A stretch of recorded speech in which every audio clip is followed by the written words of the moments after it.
그 큰 3번으로 175페이지 가면, 자, 그리스도는 선지자, 제사장, 왕인데, 마지막 선지자, 제사장 살펴봤고, 이제 왕으로 오신 그리스도, 왕으로 오셨다.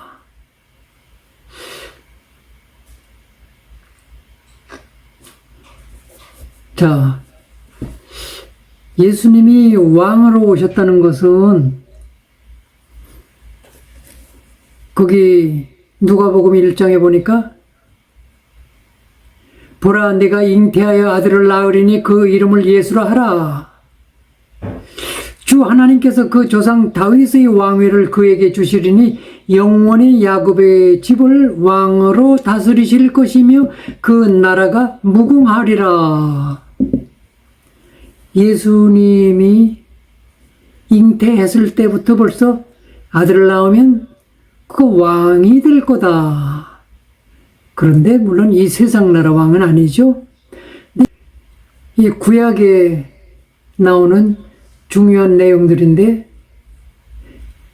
사무엘하 7장 12절의 말씀 같이 읽어볼게요. 내 수완이 차서 내 조상들과 함께 나눌 때에 내가 내 몸에서 날 내 씨를 내 뒤에 세워 그의 나라를 견고하게 하리라. 이게 다윗에게 하신 약속이란 말이에요. 또 이사야 9장 7절에 보면 그 정사와 평강의 더함이 무궁하며 또 다윗의 왕좌와 그의 나라에 군림하여 그 나라를 굳게 세우고 지금 이후로 영원히 정의와 공의로 그것을 보존하실 것이라. 만군의 여호와의 열심히 이를 이루시리라. 예레미야 23장 5절 여호와의 말씀이니라. 보라 때가 이르리니 내가 다윗에게 한 의로운 가지를 일으킬 것이라. 그가 왕이 되어 지혜롭게 다스리며 세상에서 정의와 공의를 행할 것이며. 자, 여기 보면 다 다윗같이, 그러니까 구약시대에 다윗을 위대한 왕으로 세워서 위대한 왕이 얼마나 좋은 건지, 백성에게 이 왕이 위대한 훌륭한 왕이 되면 백성들에게 그게 얼마나 좋은 건지 그걸 보여주고 나서 그 다윗의 왕위와 같은 왕좌를 내가 다윗의 자손 중에서 더 위대한 왕 중에 왕을 세울 것이라. 즉 예수 그리스도를 예언하는 말씀인데 이 예수 그리스도를 왕으로 표현하면서 장차 너희에게 그리스도 메시아를 왕으로 보낸다고 이렇게 표현을 되어 있는 거예요. 이게 어떤 의미가 있느냐? 이 유대인들은 구약만 성경으로 보잖아요. 유대인들은 이 구약 성경을 통해서 메시아가 그리스도가 나타날 것인데 그는 어떤 모습으로 나타날 것이냐, 어떤 모습의 메시아를 기대하고 있었냐 하면 다윗 같은 그런 위대한 왕이 나타나가지고 이스라엘을 점령하고 있던 로마를 다 쳐부시고 이스라엘을 다시 위대한 나라로 이렇게 해방시키고 뭐 그런 또 다윗보다도 더 위대한 어떤 왕이 나타날 것을 기대하는 것이 메시아에 대한 사상이었단 말이에요. 왜? 지금 우리가 본 것처럼 구약에 그런 식으로 써 있으니까. 그런데 문제는 하나님은 이 왕이라는 표현을 세상의 왕을 표현한 게 아니라 너희들 세상에서도 왕이 위대한 거 얼마나 좋은지 봤지? 근데 내가 진짜 위대한 왕을 보낼 거야. 그 왕은 다윗같이 세상 나라를 다스리는 왕이 아니라 하늘과 땅의 모든 권세를 가지고 이 온 하늘과 땅의 모든 세상뿐만 아니라 하늘과 땅의 모든 것을 다스리는 하나님이 다스리는 하나님 나라의 왕으로 보낼 것이다. 다윗 왕 정도의 왕이 아니라 왕 중에 왕을 보내시겠다는 그런 세상의 어떤 나라 한 나라를 위한 왕을 보내는 게 아니라 더 엄청난 그런 왕을 하나님은 생각하시고 그렇게 말씀하신 건데 유대인들은 그거를 이해를 못한 거야. 그래서 유대인들은 예수님이 온갖 하나님의 능력을 발휘하고 하나님의 말씀을 전하고 하나님의 뜻을 전해주는데도 유대인들은 예수를 안 받아들이는 거예요. 못 믿는 거예요. 왜? 아니, 우리가 생각하고 우리가 기다리는 그 메시아는 위대한 나라를 해방시킬 그런 메시아인데 당신은 뭐 유대 나라 뭐 정치 뭐 그런 거는 관심도 없잖아. 그러니까 당신은 아니야. 이렇게 된 거예요. 그래도 예수님이 계속 하나님 나라의 일, 영적인 사실들, 죄에 대한 지적, 이런 거를 자꾸 말씀을 하니까 유대인들이 기분 나쁜 거예요. 저놈은 하나님을 모욕하는 놈이잖아. 어디 감히 지가 하나님의 아들이라고. 어디 지가 하나님과 맞먹으려고. 하나님을 모욕하는 저런 놈은 잡아 죽여야 돼. 그래가지고 예수님을 십자가에 못 박아 죽였던 것이란 말이에요. 자, 그래서 예수님은 우리를 다스리시고 우리를 지키시고 우리를 공격하는 대적을 물리치시고 그렇게 할 왕으로 오신 것은 분명한데 인간적인 세상 나라의 왕으로 오신 것이 아니라 그보다는 하나님의 백성들을 다스릴 왕으로 하나님 백성뿐만 아니라 온 세상, 온 우주를 다스릴 왕으로 영적인 나라와 육적인 나라와 모든 세상 나라와 모든 하늘과 땅의 모든 것을 다스릴 왕으로 오셨다 하는 것을 우리가 이해를 해야 됩니다. 자, 왕이라는 것은 간단히 설명하면 뭐 하는 사람이에요? 뭐 하는 직책이에요? 왕은 백성을 다스리고 백성을 보호하고 말하자면 백성을 잘 살게 해주고 그리고 적군이 대적이 쳐들어오면 가서 물리치고 그렇게 하는 것이 왕이란 말이에요. 근데 예수님은 철저하게 그런 일을 하시는 왕으로 오셨어요. 자, 그것을 지금부터 한번 자세히 살펴보겠습니다. 무슨 일을 하셨는가? 첫 번째로 예수님이 하신 일이 그의 공생의 첫 마디에 말씀하셨어요. 회개하라. 천국이 가까이 왔다. 다시 말하면 내가 지금 천국 하나님 나라를 가지고 네 앞에까지 왔다. 그러면 너는 회개해라. 지금까지 살던 그런 식으로 살면 이 하나님 나라는 네가 소유할 수 없다.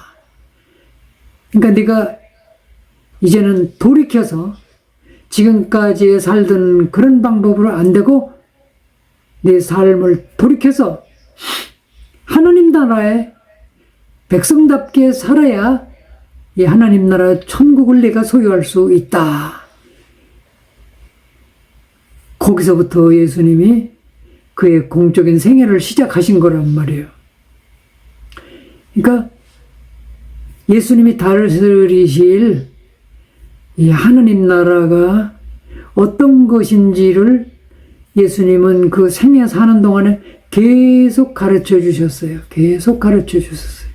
예수님도 하나님 나라에 대한 것을 많이 가르쳐 주셨고, 바울 사도도 하나님 나라에 대해서 많이 가르쳐 주셨는데, 그 하나님 나라를 이 세상 나라처럼 그렇게 이해하면 안 돼요. 어쨌든 하나님 나라는 한마디로 말하면 하나님의 다스림을 받는 삶이 하나님 나라에서 사는 거야.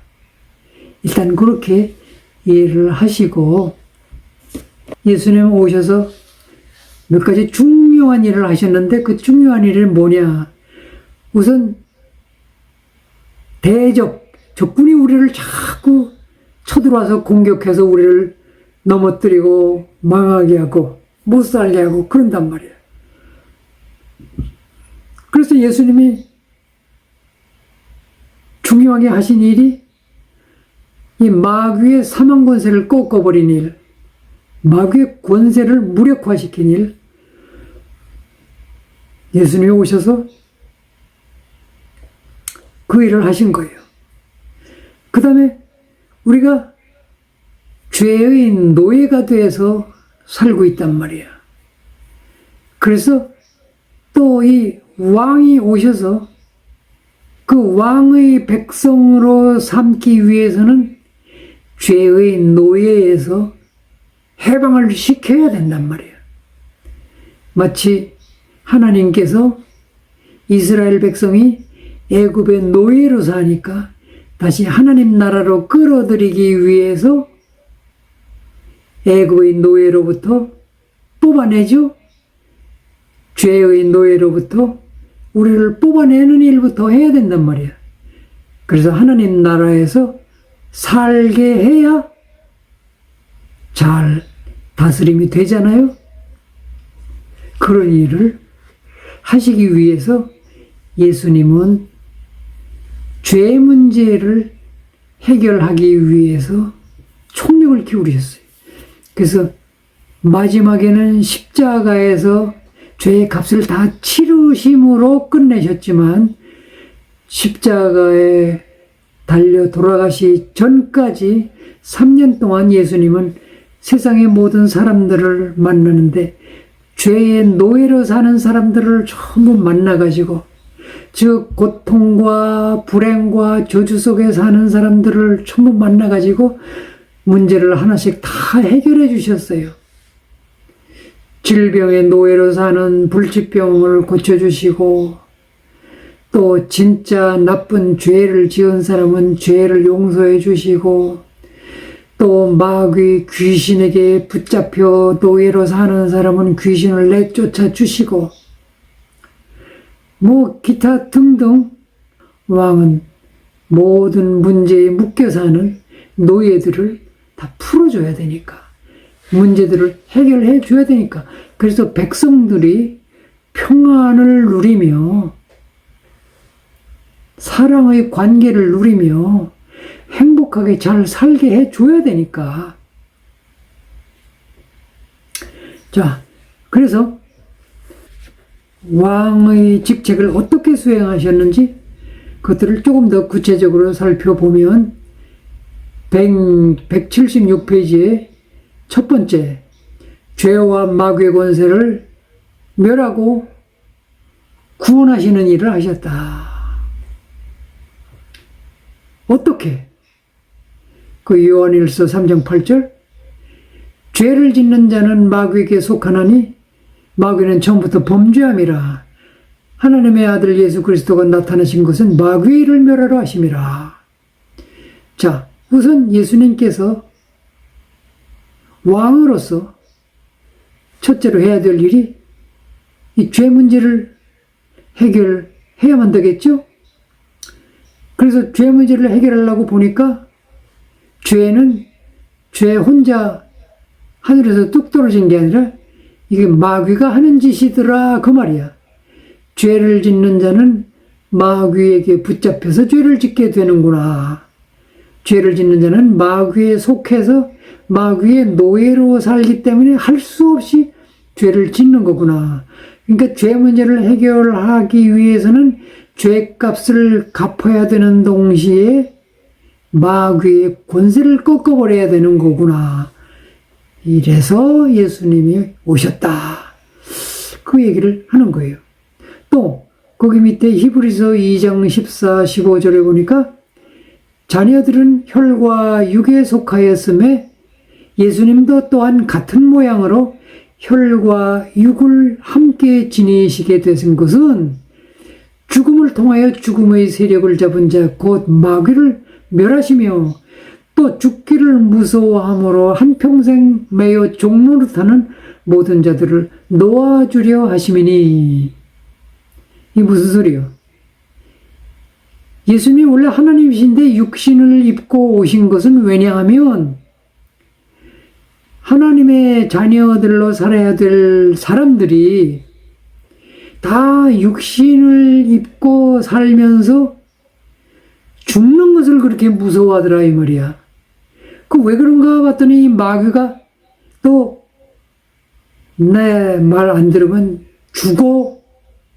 마귀가 이렇게 죽음의 권세를 휘두르면서 사람들을 협박을 해가지고 이 죽음의 권세를 가지고 사람들을 저런 노예로 삼고 끌고 가더라 이 말이지. 그래서 예수님이 이 죽음이 무서워서 마귀의 노예로 할 수 없이 끌려다니며 사는 이 사람들을 해방시켜 주시려고 그래서 예수님 육신을 입고 이 땅에 오셔서 이 죽음의 권세를 무력화시키기 위해서 예수님이 죽었다 부활하시는 것을 보여주므로 나를 믿는 자는 예수님이 그렇게 말씀하시죠. 나를 믿는 자는 죽어도 살고 살아서 믿는 자는 영원히 죽지 아니라. 나를 믿는 자는 죽는 거 사는 게 차이가 별로 없다.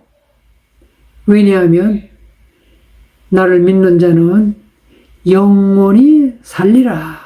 그게 영생이란 말이죠. 즉 하나님 나라에서 진짜 중요한 것은 사람의 육신 부분이 아니라 사람의 영적인 부분, 그것이 하나님이 제일 중요하게 생각하는 사람이란 말이에요. 이 영은 영원히 없어지지 않는 존재란 말이에요. 그래서 예수님이 그 말씀을 하시는 거예요. 육신에 죽는 것을 무서워해서 마귀의 종으로 사는구나. 그래가지고 육신도 무서워할 게 없다. 나는 장차 육신도 다 부활하게 된다는 것을 내가 죽음에서 부활함으로 보여줄 것이고 나를 믿는 자는 나처럼 다 마지막 날 부활하게 될 거야. 이렇게 되니까 예수 믿는 사람은 죽는 거를 이제 무서워하지 않게 되니까 마귀가 그 최고의 무기가 무력화되니까 힘을 못 쓰게 됐다. 그런 얘기를 하는 거예요. 이게 예수님이 오셔서 하신 일이다. 무슨 말인지 이해가 가요? 두 번째는 예수님은 권세 있는 이름으로 우리를 지켜주신다. 왕이시니까 그 왕의 이름을 권세 있는 이름, 하늘과 땅의 모든 권세를 가진 이름이라 그랬어요. 여러분, 한 나라의 대통령 이름도 굉장하죠? 대통령 비서라는 명함을 가지고 다니면 아무도 나를 무시하지 못할 거예요. 하물며 하늘과 땅의 모든 권세를 가진 그 예수님이 가시면서 우리에게 그 이름을 주고 가셨어요. 그래서 우리가 사는 동안 마귀가 와서 찝쩍거리면 어떡하라고 그랬어요? 내가 예수 이름으로 명하노니 너 빨리 도망가지 않으면 너 죽어. 빨리 도망가. 그러면 도망갈 수밖에 없다.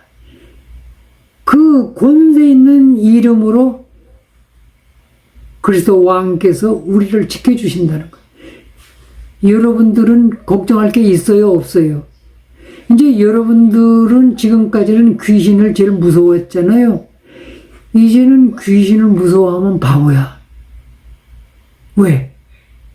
여러분들은 예수님의 권세 있는 이름을 가지고 있는 사람이에요. 예수 믿는다는 건 바로 그런 사실을 믿는 거예요. 자, 예수님이 내 죄 문제를 다 해결했어. 이것은 이제 내가 하나님의 자녀가 된 거야. 하나님의 자녀가 됐다는 것은 하나님이 내 아버지라는 뜻이요. 그럼 하나님이 나를 항상 보고 계시는 거야. 내게 일어나는 모든 일을 다 알고 계시는 거야. 왕 되신 예수님이 나를 그 권세로 지켜주신단 말이에요. 그래서 거기 누가복음 10장에 있는 말씀 읽어보면 예수님이 전도 내보냈던 70인이 돌아와서 보고를 하는 거야. 70인이 기뻐하며 돌아와 이르되 주여 주의 이름이면 귀신들도 우리에게 항복하더이다. 예수께서 이르시되 사탄이 하늘로부터 번개같이 떨어지는 것을 내가 보았노라. 내가 너희에게 뱀과 전갈을 밟으며 원수의 모든 능력을 제어할 권능을 주었으니 너희를 해칠 자가 결코 없으리라. 그 마가복음 16장에 있는 말씀, 믿는 자들에게는, 누구 믿는 자? 예수님을 믿는 자들에게는 이런 표적이 따르리니 곧 그들이 내 이름으로 귀신을 쫓아내며,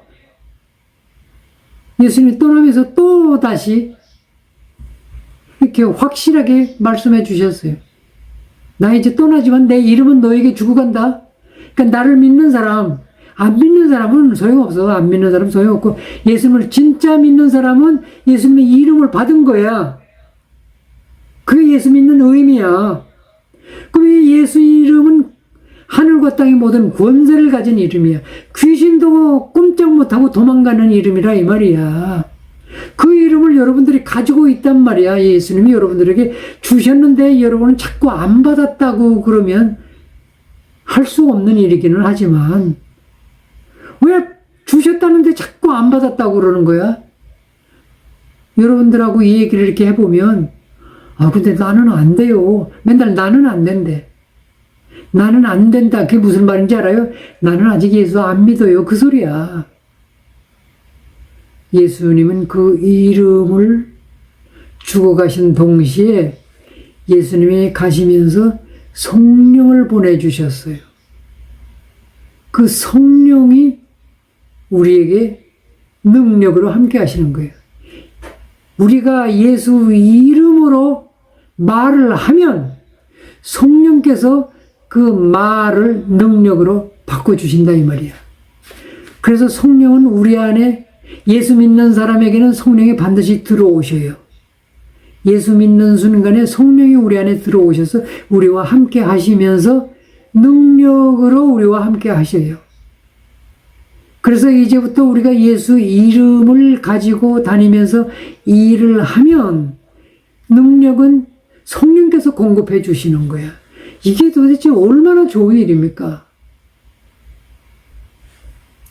세 번째는 백성의 필요를 채워주신다. 백성의 필요를, 여러분은 왕인 그리스도의 백성 맞아요? 안 맞아요? 여러분들은 왕의 백성입니까?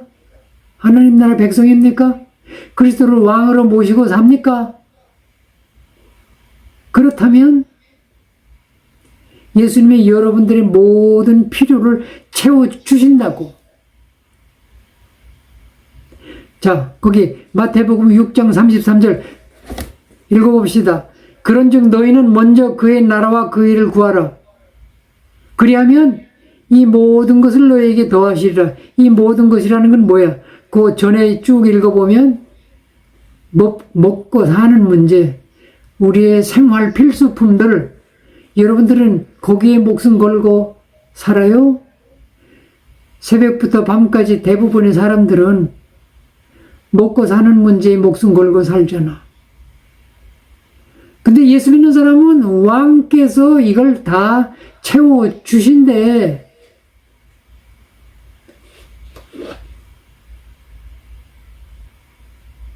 근데 여러분 안 믿어지시죠? 안 믿어지실 거예요. 양심이 있어가지고. 여기 무조건 채워주신다고 그렇게 되어 있지는 않고, 너희는 먼저 그의 나라, 즉 하나님 나라와 하나님의 의를 구하라. 그리하면 이 모든 것을 채워주신대. 자, 여러분이 하나님 나라 백성 맞다면 여러분들 관심과 생각 속에 항상 가장 먼저 가장 중요하게 생각하는 게 하나님 나라여야 돼. 하나님 나라가 가장 중요하다면 하나님 나라의 왕이신 예수 그리스도, 그 하나님, 하나님의 의, 즉 하나님이 기뻐하시는 일, 그거에 가장 우선적인 우선순위를 두고 살면 나머지 먹고 사는 문제는 하나님이 덤으로 다 그냥 주시겠다는 거야. 근데 우리는 그렇게 살지 않고 내가 열심히 노력해서 그 노력의 대가를 얻어먹고 살려고 거지처럼 사는 거예요. 노예처럼 사는 거예요. 노예가 뭐 별다른 게 노예가 아니야. 먹고 살기 위해서 할 수 없이 열심히 뭔가 일을 해야 그 대가를 얻어먹고 사는 게 노예예요. 근데 하나님은 뭐라고 그러시느냐?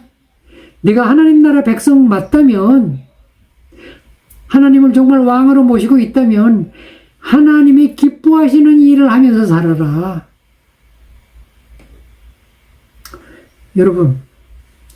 여러분이 삼성전자의 그 회사에 입사해서 그 회사의 회사원이 됐다면 여러분 어떻게 살겠어요? 맨날 자기 개인 일 보러 다니면서 바빠요? 그럼 금방 잘리지. 삼성 회사에 입사했으면 그 회사를 위해서 아침부터 저녁까지 이재용 부회장이 좋아할 만한 일들, 삼성 회사가 필요로 하는 일들, 그 회사를 위한 일들, 거기 전심전력하고 연구하고 그 회사를 위해서 일할 때 그 회사는 여러분들의 생활을 책임져 주잖아요. 먹고 사는 문제 책임져 주잖아요. 일개 회사도 그런데 하나님이 자기 나라 백성으로 하나님 나라를 위해서 거기다 가장 우선순위를 두고 삶을 살아갈 때 굶어 죽게 하겠냐고. 부자가 간증을 하면서 뭐라고 그러느냐. 이거 저 CBS인가 뭐 CTX인가 그 텔레비에 나와서 간증한 거예요.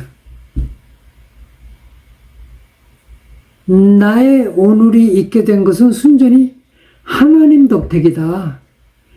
하나님이 안 계셨더라면 나는 절대 이렇게 못 된다. 내 실력으로, 내 힘으로, 내 노력으로는 절대 이렇게 될 수 없었다. 하나님이 나를 이렇게 만드셨다. 나는 그 사실을 믿기 때문에 나는 하나님을 무시할 수가 없었다. 그래서 하나님이 나를 이렇게 만들었으니까 나도 하나님을 위해서 일하면서 살아야 되겠구나. 그래서 항상 하나님을 먼저 생각하면서 열심히 하나님을 위해서 일했다는 거예요. 그러니까 돈이 많이 벌리더라는 거예요.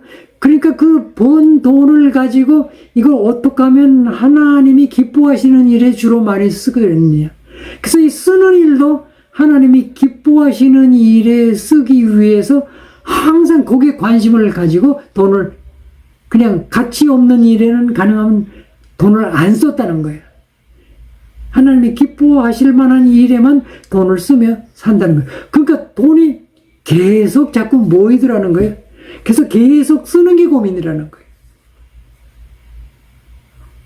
근데 우리는 그 반대로 하나님만 관심 가지고 세상 일에 조금 하면 잘못하면 오늘 저녁 굶어 죽어. 우리 거꾸로 생각하면서 사는 거예요, 사실. 왕이 자기 백성을 굶어 죽게 했겠냐고. 마태복음 6장 33절 여러분들이 항상 기억하고 일하세요. 일하지 말라는 게 아니에요. 일하지 말고 맨날 하루 종일 성경만 읽고 하루 종일 기도만 하고 하루 종일 전도만 하고 하루 종일 성경만 읽고. 지금 제가 그렇게 살라고 말하는 거 아니에요. 오해하지 마세요. 일을 열심히 하는데 일하는 목적을 좀 한번 생각해 보고 내가 왜 일해야 되지? 그거를 하나님께 초점을 맞추고 일하고 살라는 거예요. 네 번째는 예수님은 왕으로서 우리의 능력이 되어주시고 우리의 권세가 되어주시다. 그 고린도후서 12장 9절 10절 그 바울이 고백하는 말씀인데 바울이 굉장히 고통스러운 사탄의 가시라고 할 만한 그런 고통거리가 있었어요. 무슨 질병인 것 같은데 무슨 질병인지는 모르겠지만 하여튼 그런 고통거리가 있어가지고 하나님한테 3번이나 간절히 기도했어요. 하나님, 내 평생 하나님 위해서 살지 않습니까? 근데 이게 너무 고통스럽습니다. 이거 좀 고쳐주세요, 제발. 3번이나 간절히 기도했는데 하나님의 응답이 드디어 왔어요. 하나님 뭐라고 응답하셨어요?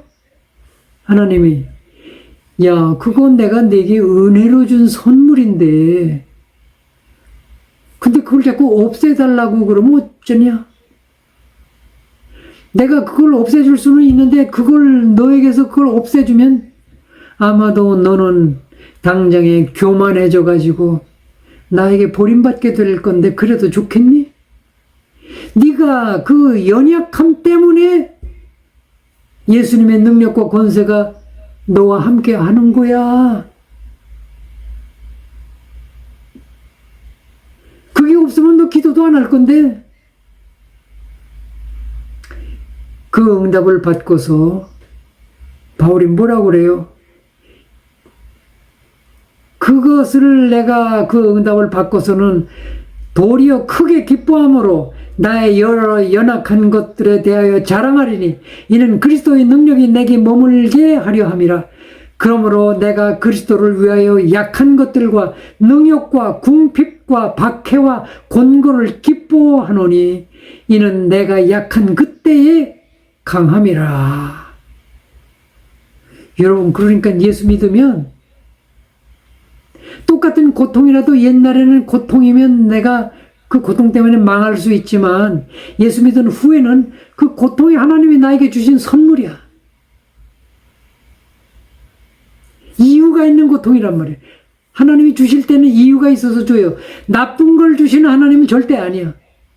좋은 것을 주시는 하나님이 고통을 주셨을 때는 거기에 더 큰 선물, 더 큰 축복이 계획되어 있다는 사실을 여러분들이 이해를 하셔야 돼요. 예수님은 악질이 아니거든요. 근데 예수님이 자기의 백성에게, 자기의 자녀에게 나쁜 거를 주시겠냐고. 여러분들이 하나님의 자녀 맞다면 하나님이 악질입니까? 나쁜 걸 주시겠냐고. 하나님이 자기 자녀에게 일어나는 일을 모르시겠어요? 다 알고도 그대로 두신다면 어떤 이유가 있는 거예요. 여러분, 요셉 얘기 많이 들었잖아요. 그래서 요셉은 불평불만, 아무리 억울한 일을 당하고 아무리 고통스러운 일을 당해도 불평불만 안 했어요. 하나님이 다 아실 거니까, 하나님이 무슨 계획이 있어서 이런 상황을 만들어 주실 거니까 그냥 기다리니까 다 풀리고 나중에 그 하나님의 계획이 다 드러나잖아요. 결국 위대한, 자격도 없지만 위대한 애굽의 총리가 되는 하나님은 그런 계획을 위해서 요셉을 그런 과정을, 필요한 과정들을 끌고 가시는 거예요. 우린 그것도 모르고 우리 주제에 어떻게 하나님의 계획을 알겠어요.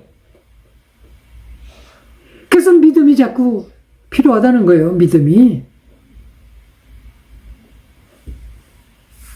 어쨌든 예수님이 우리의 왕이시면서, 왕이 우리에게 무슨 필요 있냐? 그 왕은 나에게 권세와 능력이 되어 주신다. 그럼 그거 가지고 여러분들 뭐 하겠어요? 그거 가지고 돈 버는 데 쓰겠어요?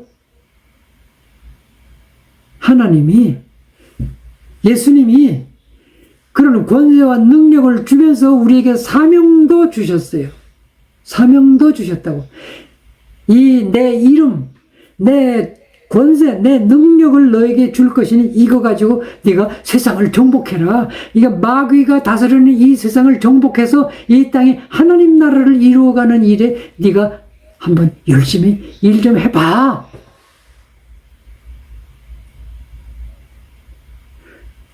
바로 그 일을 할 때에 여러분들이 생활 필수품 같은 거는 하나님이 덤으로 다 주신다는 거예요. 그러니까 말하자면 우리는 예수님도 하나님도 지독하게 못 믿는 거예요. 못 믿는 건지 안 믿는 건지 모르지만 하여튼 왜 지독하게 안 믿고 못 믿을까요? 사실은 이 성경이 하나님이 우리에게 주신 계약서야.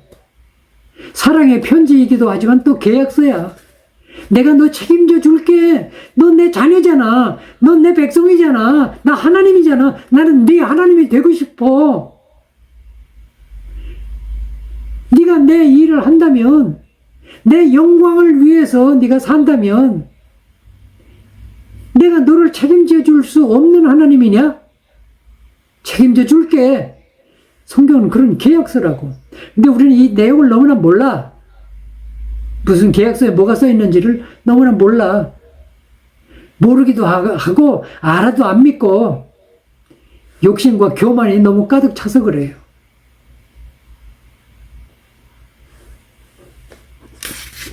자, 5번째는 예수님은 교회의 머리가 되셨다 그랬어요. 교회는 그의 몸이야. 우리가 교회야. 우리 예수님을 모신 한 사람 한 사람이 다 교회란 말이에요. 근데 우리의 머리는 예수님이야. 머리가 되어서 세상을 다스린다. 내 머리는 예수님인데 그 예수님이 자기의 몸을 통해서 그 권세를 가지고 세상을 다스리시는 거예요. 에베소 1장. 그의 능력이, 즉 하나님의 능력이 그리스도 안에서 역사하사 죽은 자들 가운데서 다시 살리시고 하늘에서 자기의 오른편에 앉으사 모든 통치와 권세와 능력과 주권과 이 세상뿐 아니라 오는 세상에 일컫는 모든 이름 위에 뛰어나게 하시고 또 만물을 그의 발 아래 복종하게 하시고, 누구의 발 아래? 그리스도의 발 아래 만물이 복종하게 하시고 그를 만물 위에 교회의 머리로 삼으셨느니라.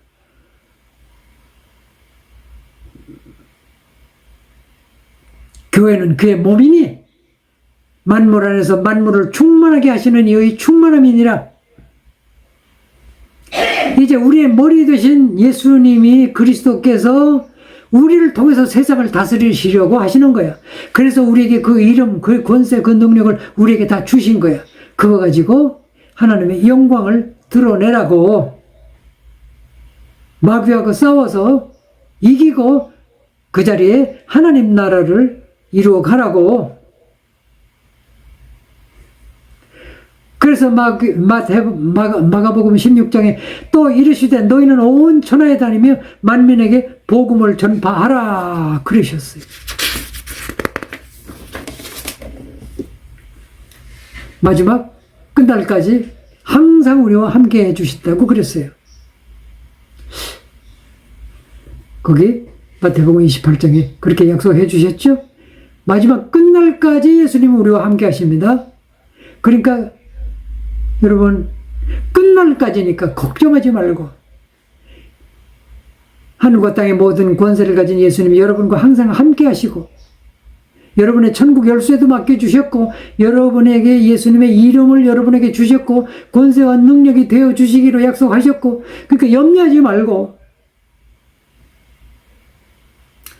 자, 그 다음에 큰 4번 180페이지 십자가 위에서 결국 다 예수님께서 십자가에 달리셔가지고 마지막 순간 운명하시면서 다 이루었다. 그리고 숨을 거두셨어요. 무엇을 다 이루셨을까?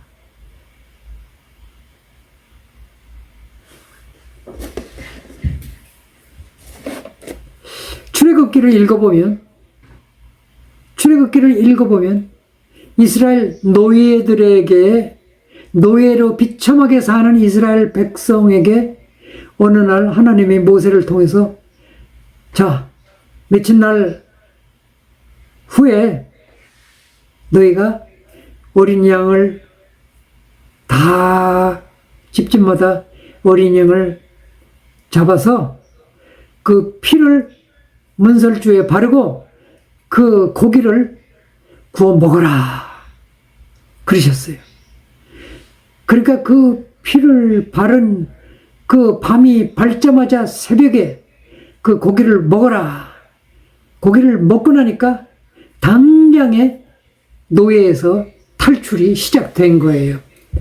9가지 기적을 다 동원해도 노예에서 해방이 안 되다가 양을 잡아서 그 피를 바르고 그 고기를 먹고 나니까 당장에 노예에서 구출돼서 탈출이 시작되는 거예요. 그러면 노예에게 소원이 뭐예요? 노예에게 소원은 해방이지. 근데 9가지 별의별 기적을 다 동원해도 안 돼. 어린 양의 어린 양의 피를 바르고 고기를 먹고 어린 양이 누구요?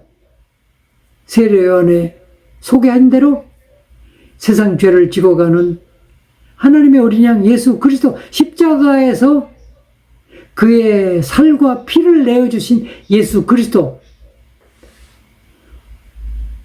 예수님께서 십자가에서 자기의 피와 살을 우리에게 다 내어주셨어요. 이건 뭘 의미하는 거예요? 노예처럼 살고 있는 우리에게 마치 지옥에서 살기 위해서 준비하고 있는 죄인으로 사는 저주 가운데 사는 우리들에게 내일 새벽에 천국으로 보내주시는 어린 양의 피와 살을 주셨다고. 다 이루었다. 십자가 위에서 이 일을 다 이루신 거야. 자, 거기 180페이지 제일 밑에 부분에 같이 읽어보겠습니다. 요한복음 6장 53절부터 예수께서 이르시되 내가 진실로 진실로 너에게 이르노니 인자의 살을 먹지 아니하고 인자의 피를 마시지 아니하면 너희 속에 생명이 없느니라. 내 살을 먹고 내 피를 마시는 자는 영생을 가졌고 마지막 날에 내가 그를 다시 살리리니 내 살은 참된 양식이요 내 피는 참된 음료로다. 내 살을 먹고 내 피를 마시는 자는 내 안에 거하고 나도 그의 안에 거한다. 무슨 말인지 알아들으시겠어요? 우리가 예수 믿는다는 것은 예수님의 살과 피를 내가 먹고 사는 거예요. 그게 바로 예수님을 내가 모시고 사는 이 얘기야. 예수님을 내가 모시고 산다는 것은 예수님 내 안에 들어오셔서 내 삶을 예수님께서 살아주세요. 내 삶을 통해서 예수님의 삶을 다 나타내 주세요. 내 에너지는 예수님으로부터, 내 생명은 예수님 거, 내 삶은 예수님의 삶. 여러분, 밥 먹어야 살죠? 밥 먹으면 어떻게 해서 살아요? 밥 먹으면 그걸 내가 먹으면 그것이 소화가 돼가지고 내 에너지가 돼서 사는 거예요. 예수님을 그렇게 먹으라는 거예요. 예수님을 믿고 예수님을 영접하고 모시고 살라는 것은 예수님을 먹는 거와 같이 예수님을 그렇게 생각하라는 거야. 예수님이 내 생명이라고 그러잖아요. 그래서 나는 생명의 떡이다 그러잖아요. 너희가 밥 먹고 살아야 육신이 사는 것처럼 너희 영은 생명의 떡인 나를 먹어야 너희 영이 사는 거야. 요한일서 5장 11절 12절 하나님의 아들 예수 그리스도가 그 안에 있는 사람은 생명이 있는 것이고 하나님의 아들이 없는 사람은 생명이 없는 거다. 예수님이 바로 우리의 생명이에요. 십자가에서 이루신 일이에요. 이게 우리가 이렇게 된 게 예수님이 십자가에서 이루어지신 일이야.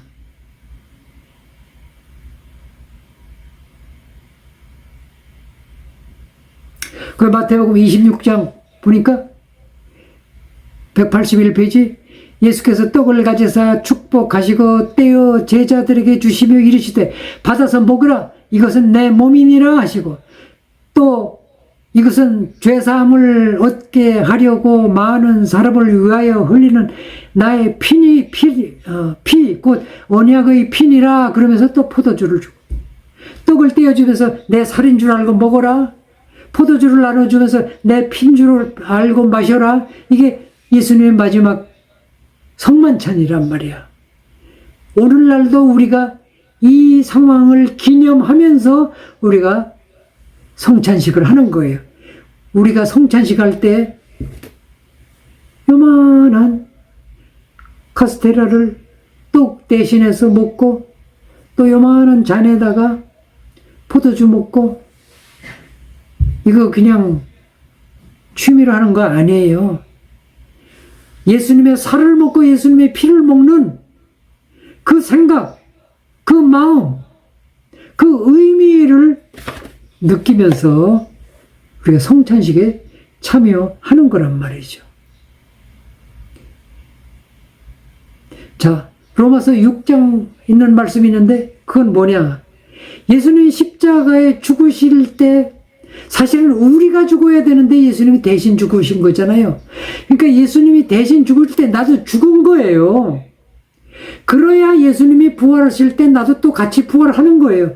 그래서 예수님과 내가 하나가 돼서 연합된 삶을 사는 거, 그게 예수 믿는 거예요. 예수님과 내가 하나가 돼서 예수님이 대신 나를 대신해서 죽으실 때 나도 죽은 거예요. 왜?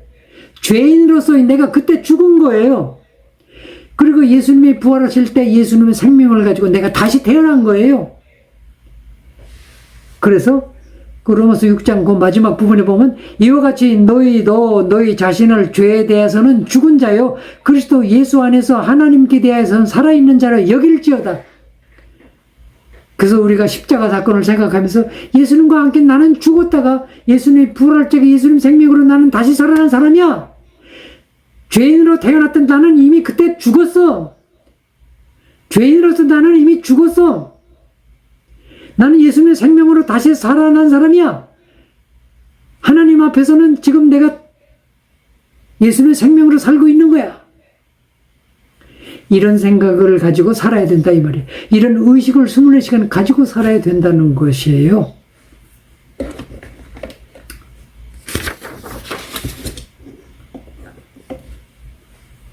자, 그래서 결국 예수님은 182페이지 모든 문제를 해결하셨다 그랬어요. 지금까지 그 모든 문제가 무슨 문제인지 다 설명드렸어요. 다 이루었다 하는 것은 모든 문제를 다 해결하셨다 그 말이에요. 그것은 그 3번에 구원을 이루셨다. 한마디로 말하면 그 모든 것을 한마디로 말하면 구원을 이루셨다는 거예요. 구원을 이루셨다는 것은 죽을 뻔했는데 살아났네. 거기서 끝나는 게 아니에요.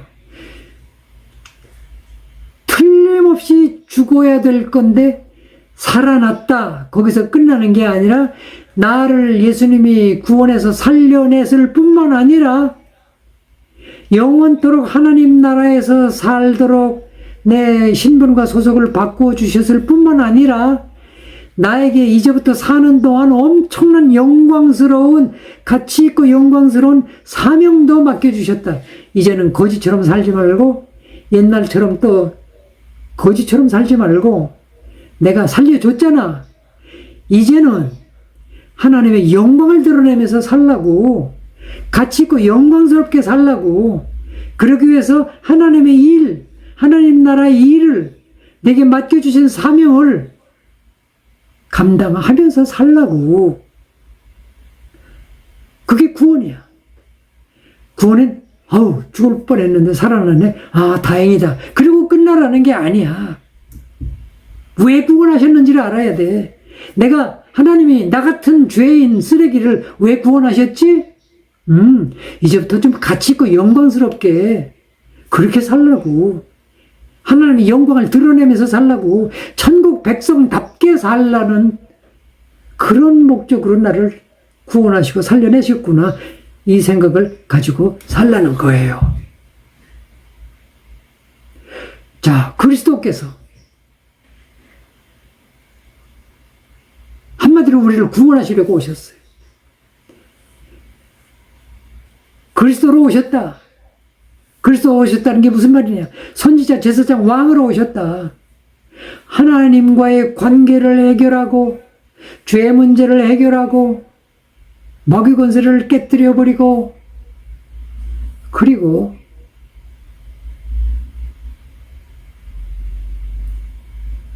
이제부터는 마귀의 종으로 살지 말고 예수님을 왕으로 모시고 살자. 하나님의 백성으로 하나님 나라에서 하나님의 왕을 모시고 살아라. 우리가 그리스도를 주제로 한 결론은 그거예요. 자, 이렇게 해서 오늘 6과까지 끝났어요. 이 책은 전부 12과로 되어 있는데 6과가 절반이에요. 근데 1과에서 6과까지가 가장 기본이 핵심이 되는 내용이에요. 그리고 이제 7과부터 12과까지 나머지는 이 핵심적인 진리, 이 진리를 가지고 우리가 실제적으로 어떻게 살아야 되지? 이걸 어떻게 누리면서 살지? 이걸 어떻게 영광스러운 삶으로 바꿔가지? 그런 실제적인 이야기가 되겠어요. 이 실제적인 걸 모르면 주먹만한 보석을 가지고 이 구슬치기나 하면서 노는 그런 바보 같은 신앙생활을 하게 될 거예요.